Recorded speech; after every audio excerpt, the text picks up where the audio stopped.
ব্রাহ্মা মোরগের উৎপত্তি 1850 সালের দিকে যুক্তরাষ্ট্রে। চীনের সাংহাই জাতের মুরগির সঙ্গে ক্রসবিট করে তৈরি করা হয় এই অনন্য জাত। এর নাম ব্রাহ্মা রাখা হয় ভারতীয় নদী ব্রহ্মপুত্র এর নাম অনুসারে। অনেকেই কিন্তু এই তথ্যটা জানেন না।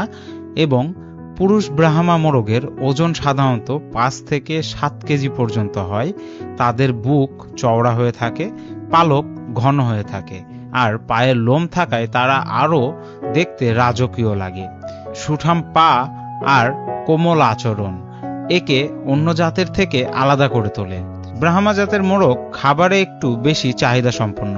ভালো মানের পোল্ট্রি ফিড, শাকসবজি আর পর্যাপ্ত পরিষ্কার পানি দেওয়া দরকার। এদের শরীর বড় হওয়ায় প্রোটিন সমৃদ্ধ খাবার সবচেয়ে গুরুত্বপূর্ণ। ব্রাহ্মা মোরগ খুব শান্ত স্বভাবের। এদের আলাদা ঘর ও পর্যাপ্ত জায়গা দিলে দ্রুত বড় হয়। তবে গরম আবহাওয়ায় একটু বেশি যত্ন নিতে হয়, কারণ তাদের ঘন পালক গরমে তাদেরকে কষ্ট দেয়। বাংলাদেশে এখন শখের খামারিদের কাছে ব্রাহ্মা জাতের মোরগ খুবই জনপ্রিয়। আপনি যদি সত্যিকারের রাজস্বিক জাতের মোরগ পছন্দ করেন, তবে ব্রাহ্মা হবে আপনার খামারের গর্ব।